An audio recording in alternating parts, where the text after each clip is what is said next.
Bienvenue à ce cours en ligne sur le dépistage et le lien avec les soins du VIH. Ce module de formation est destiné aux personnes fournissant des services de dépistage du VIH dans des environnements aux ressources limitées.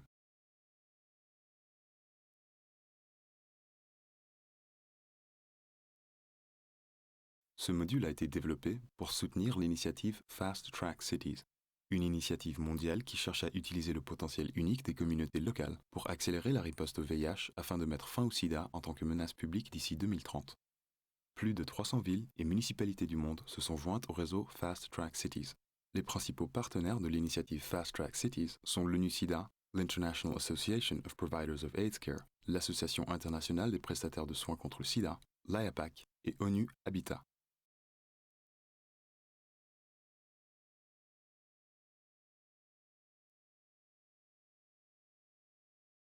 Les objectifs de l'initiative Fast Track Cities sont de optimiser la continuité des soins et de la prévention du VIH dans l'optique de réaliser les cibles mondiales 90-90-90. Accroître l'utilisation des services de prévention combinés.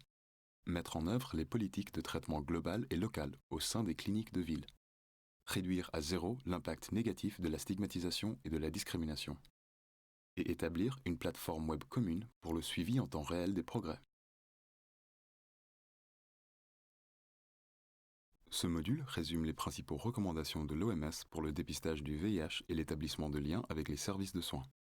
Après avoir terminé ce module, vous pourrez expliquer l'importance du diagnostic précoce du VIH et de l'établissement de liens avec les services de soins, comme étape clé pour améliorer la santé et le bien-être des personnes vivant avec le VIH et réduire le nombre de nouvelles infections. Identifier les facteurs clés qui entravent le diagnostic précoce du VIH et l'établissement de liens avec les services de soins. Comprendre ce que sont les services différenciés de dépistage du VIH et décrire comment des nouvelles pratiques de dépistage du VIH avec couplage aux soins peuvent améliorer le diagnostic précoce du VIH et les liens avec les soins. Dans la première section, nous passerons en revue les obstacles liés au dépistage du VIH et les recommandations de l'OMS pour le dépistage du VIH. Comme vous le savez, pour la première fois dans l'histoire de l'épidémie, nous avons maintenant les outils nécessaires pour mettre fin à l'épidémie du sida. Ce module offre des informations et des conseils sur la réalisation des deux premiers cibles 90-90-90 de l'ONU-SIDA, en veillant à ce qu'au moins 90% de toutes les personnes vivant avec le VIH soient au courant de leur statut sérologique et en reliant au moins 90% de toutes les personnes connaissant leur statut au service de traitement du VIH. Les taux de diagnostic du VIH sont plus faibles parmi certaines populations. Les hommes, par exemple, sont moins susceptibles de connaître leur statut sérologique que les femmes. En Afrique occidentale et centrale, 58% des femmes vivant avec le VIH connaissent leur statut, mais seulement 38% des hommes connaissent leur statut VIH. Les adolescents et les jeunes adultes sont moins susceptibles de connaître leur statut sérologique que les adultes. Environ la moitié seulement de tous les enfants nés de femmes vivant avec le VIH reçoivent des services de diagnostic précoce du nourrisson au cours des 2 premiers mois de leur vie. Cela contribue à des taux élevés de maladies et de décès liés au VIH qui auraient pu être évités chez les enfants. Sans traitement anti-VIH, 50% des enfants vivant avec le VIH meurent avant l'âge de 2 ans. Le dépistage précoce des enfants est essentiel, car le pic de mortalité des enfants vivant avec le VIH se produit 6 à 8 semaines après la naissance. Les populations clés comprennent les hommes ayant des rapports sexuels avec des hommes, les consommateurs de drogues injectables, les professionnels du sexe et les personnes transgenres. En 2017, ces populations et leurs partenaires sexuels représentaient près de la moitié de toutes les nouvelles infections à VIH dans le monde. Cependant, les populations clés sont souvent beaucoup moins susceptibles que la population dans son ensemble de connaître leur statut VIH.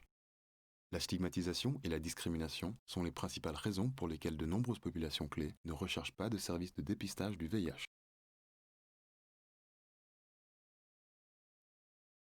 La prestation différenciée des soins est une approche centrée sur le patient qui simplifie et adapte les services VIH à travers le continuum des soins pour refléter les besoins des différents groupes de personnes vivant avec le VIH, tout en réduisant les charges inutiles sur le système de santé.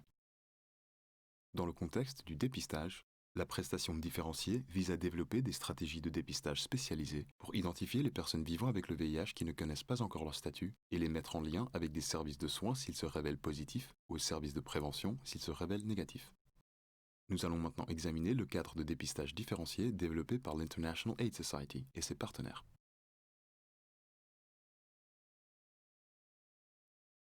La prestation différenciée des services de dépistage du VIH comprend 3 éléments fondamentaux: mobiliser, tester Établir un lien avec les services de traitement et de prévention. La mobilisation des services de dépistage du VIH peut se faire par le biais de campagnes de communication de masse au sein des communautés visées, par des approches en réseau de populations ciblées ou au niveau de la notification des partenaires et le dépistage autour des cas index. Le dépistage du VIH devrait être intégré dans tous les services cliniques, mais devrait aussi être complété par des tests fiables au sein de communautés. En particulier, les services communautaires de dépistage et de soutien psychologique pour les populations clés liées à des services de prévention, de soins et de traitement sont recommandés par l'OMS. L'autodépistage peut être utilisé dans les établissements de santé, les établissements non sanitaires ou la communauté. Nous discuterons de l'autotest du VIH plus en détail plus loin dans ce module. Les stratégies de mise en relation aux services de traitement pour les personnes ayant été dépistées positives et les services de prévention pour celles ayant été testées négatives comprennent l'accompagnement direct du client jusqu'au lieu de service par un prestataire de soins ou par un pair, une indemnité au titre des frais de voyage ou autres mesures d'incitation financière, l'initiation du traitement le jour même, des services accueillants et la localisation des patients perdus de vue pour un suivi de santé. Parlons plus en détail de l'autodépistage du VIH. L'autodépistage du VIH est une approche supplémentaire qui complète et crée une demande pour les services de dépistage du VIH existants. C'est un moyen privé, pratique et autonomisant de tester, seul ou avec une personne de confiance. L'autodépistage du VIH facilite également le dépistage des couples et des partenaires. Fournir des kits d'autotest aux personnes afin qu'elles puissent proposer un autotest à leurs partenaires ou aux personnes de leur réseau social peut être un moyen très efficace d'atteindre les personnes vivant avec le VIH qui ne connaissent pas leur statut. Des études menées dans divers contextes et populations ont systématiquement démontré que l'autodépistage du VIH est une méthode à laquelle les gens ont facilement recours, ce qui augmente la fréquence des tests. L'autodépistage offre une option de dépistage supplémentaire pour les populations desservies par les services de dépistage traditionnels. En particulier, l'autodépistage a le potentiel d'augmenter les taux de dépistage parmi les populations clés, évitant le dépistage en établissement par peur de stigmatisation et de discrimination. Un résultat d'autotest réactif n'est pas équivalent à un diagnostic VIH positif. Tous les résultats réactifs doivent être suivis par d'autres tests effectués par un prestataire formé, en commençant par le premier test de l'algorithme de test national validé. L'OMS recommande à toutes les personnes séropositives de commencer un traitement antirétroviral dans les 7 jours. Un autotest non réactif doit être considéré comme négatif. L'autodépistage du VIH facilite la mise en relation avec des services de prévention pour ceux qui sont séronégatifs. Répétez l'autodépistage au besoin, en fonction du profil de risque de la personne. Les personnes qui ont eu une exposition potentielle au VIH au cours des 12 semaines précédentes peuvent se trouver dans la période fenêtre sérologique et obtenir un résultat d'autotest non réactif. Cette fenêtre est la période allant du moment où l'infection à VIH a eu lieu jusqu'au moment où les anticorps sont détectés par des tests sérologiques, marquant la fin de la séroconversion. Pendant la fenêtre sérologique, une personne peut être infectée par le VIH et être infectieuse tout en étant testée séronégative. Cette personne devra passer un autre autodépistage du VIH dans les 14 jours ou demander un test de dépistage dans un établissement de santé.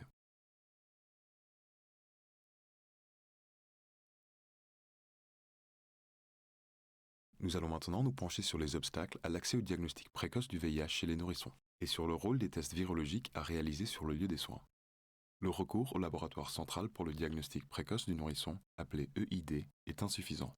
Le transport des échantillons, les retards des laboratoires et les difficultés à contacter les couples mère-enfant augmentent les délais de traitement des tests et le nombre de perdus de vue. En utilisant les réseaux de laboratoires conventionnels, jusqu'à la moitié des enfants exposés au VIH ne reçoivent jamais leurs résultats de test. Le test EID sur le lieu des soins facilite le rendu rapide des résultats et le début précoce du traitement antirétroviral chez les nourrissons dont le test VIH est positif. Lorsque les programmes de prévention du VIH utilisent des technologies EID sur le lieu des soins, la proportion de nourrissons séropositifs qui débutent un traitement antirétroviral dans les 60 jours suivant le prélèvement de l'échantillon est de 90%, comparé à 13% pour les réseaux EID conventionnels. L'OMS recommande la mise en place des tests EID validés pour un usage sur le lieu de soins, et plusieurs produits sont disponibles et préqualifiés par l'OMS. À la mi-2018, plus de 12 pays à revenus faibles ou intermédiaires déployaient les tests EID sur les lieux de soins.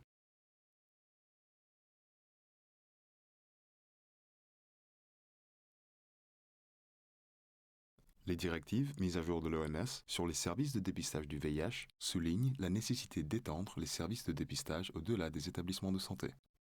Il existe plusieurs stratégies pour rapprocher les services de dépistage des communautés qui en ont besoin et pour faciliter la connaissance de son statut VIH. Maintenant, nous allons explorer 3 stratégies différentes. Les services mobiles de dépistage du VIH et plusieurs maladies, le dépistage à domicile et la notification des partenaires autour des cas index.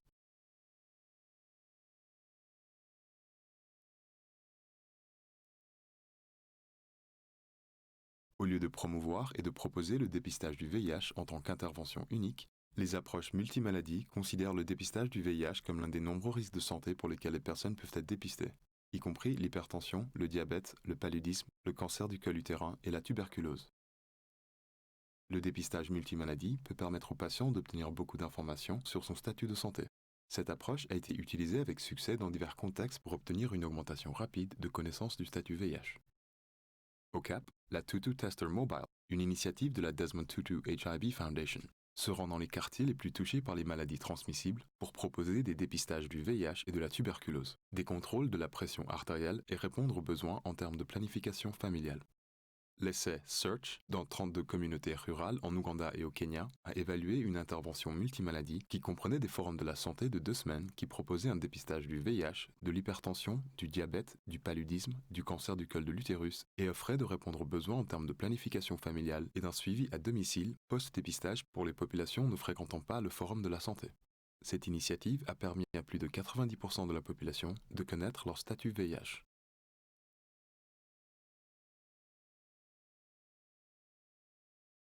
Le dépistage du VIH à domicile s'est révélé très efficace pour atteindre des taux élevés de connaissance du statut sérologique.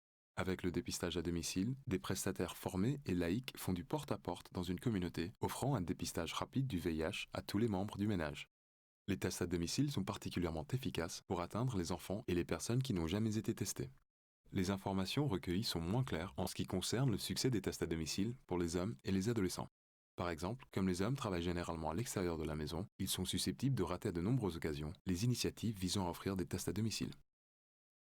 Dans l'essai Pop Art en Zambie, 90% des femmes et 78% des hommes connaissaient leur statut VIH après 2 circuits d'initiatives de tests à domicile. Il n'y avait pas de différence d'âge dans les taux de connaissance du statut VIH chez les femmes après 2 cycles de tests à domicile dans l'essai Pop Art, alors que les hommes de plus de 40 ans étaient beaucoup plus susceptibles d'être testés que les hommes plus jeunes. Une cartographie minutieuse de la communauté ciblée peut guider les initiatives de dépistage à domicile et permettre à plus d'individus de connaître leur statut VIH. Comme dans le cas du dépistage mobile, des efforts spécifiques sont nécessaires pour mettre les personnes séropositives en contact avec des centres de traitement et de soins accélérés du VIH. Comme l'a démontré l'essai Pop Art, les approches à domicile sont plus efficaces lorsqu'elles comprennent plusieurs cycles de porte-à-porte. Pour les populations pour qui le dépistage à domicile n'est pas praticable, comme les hommes et les adolescents, ces initiatives de dépistage devraient être complétées par d'autres stratégies.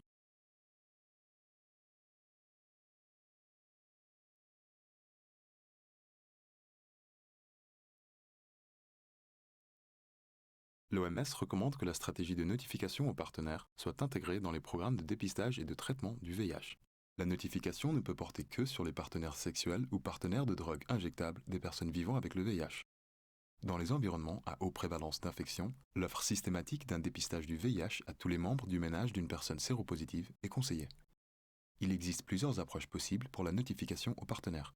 Dans la notification assistée, les agents de santé formés contactent les partenaires ou les membres du ménage pour fournir le dépistage du VIH et des conseils. Pour la notification passive, les agents de santé conseillent une personne vivant avec le VIH d'informer son partenaire sexuel ou de drogue injectable. La notification par contrat implique un accord entre l'agent de santé et le client ayant testé séropositif, que le client informera ses partenaires. Dans le cadre d'une notification par contrat, le client reçoit une formation sur la façon de révéler son statut VIH.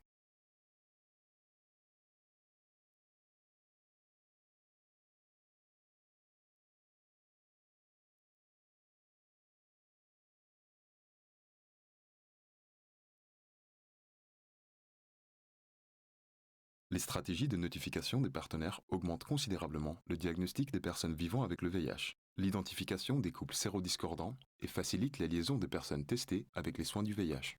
La notification assistée du partenaire est plus efficace que la notification passive pour augmenter le recours au test VIH.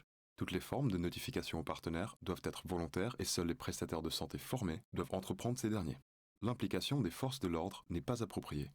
Les incidences sociales néfastes associées à la notification aux partenaires, telles que les violences entre partenaires sexuels, se révèlent rares et les risques peuvent être réduits par une attention particulière à l'environnement social et juridique.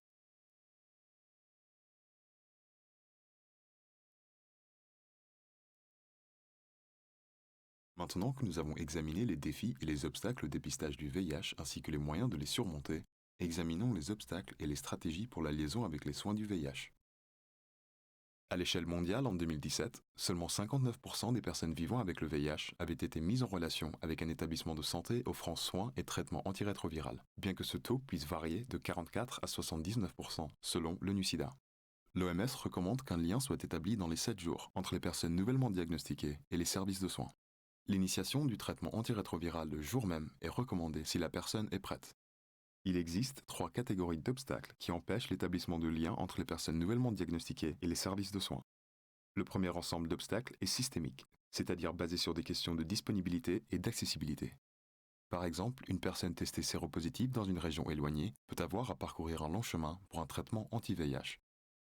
Certains d'entre vous qui terminent ce module peuvent travailler dans des pays qui n'ont pas encore adopté et pleinement mis en œuvre l'approche du traitement pour tous, ce qui peut créer des incertitudes quant au moment de débuter le traitement antirétroviral. Le fait de ne pas mettre en œuvre l'approche de traiter tout le monde peut également conduire certaines personnes vivant avec le VIH à s'éloigner du système de soins pendant de longues périodes. Des obstacles dus aux prestataires. Il se peut qu'il n'y ait aucun système en place pour assurer le suivi des personnes perdues de vue après un diagnostic de VIH. Les cliniques peuvent manquer de liens fonctionnels entre les programmes de dépistage et les lieux de soins. En outre, les personnes marginalisées qui se révèlent séropositives peuvent éviter une clinique réputée d'être stigmatisante ou discriminatoire.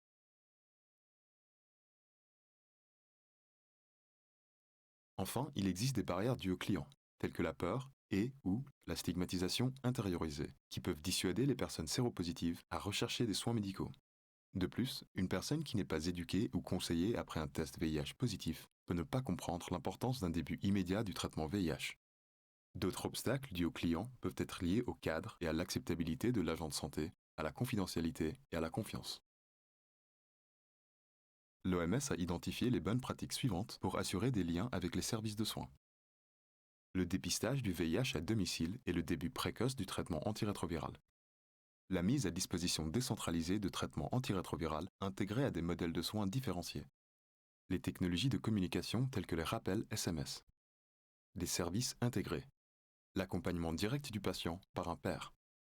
Une assistance au transport. Sensibilisation communautaire pour le suivi des personnes perdues de vue. Réfléchissons sur le contenu partagé dans ce module de votre point de vue personnel et professionnel. Prenons quelques minutes pour réfléchir aux questions suivantes. Pourquoi une personne sur 4 vivant avec le VIH dans le monde ne connaît-elle pas son statut sérologique? Quels sont les principaux obstacles au dépistage du VIH? Comment les services différenciés de dépistage du VIH peuvent-ils accroître la connaissance de son statut sérologique? Quelles autres modalités innovantes de dépistage peuvent être utilisées? Quels sont les 3 principaux obstacles à la liaison rapide avec les soins du VIH après un dépistage? Quelles sont les interventions basées sur des preuves qui peuvent améliorer des liens rapides avec les soins? Cela conclut le module 1. Merci pour votre participation, vous pouvez maintenant quitter la présentation.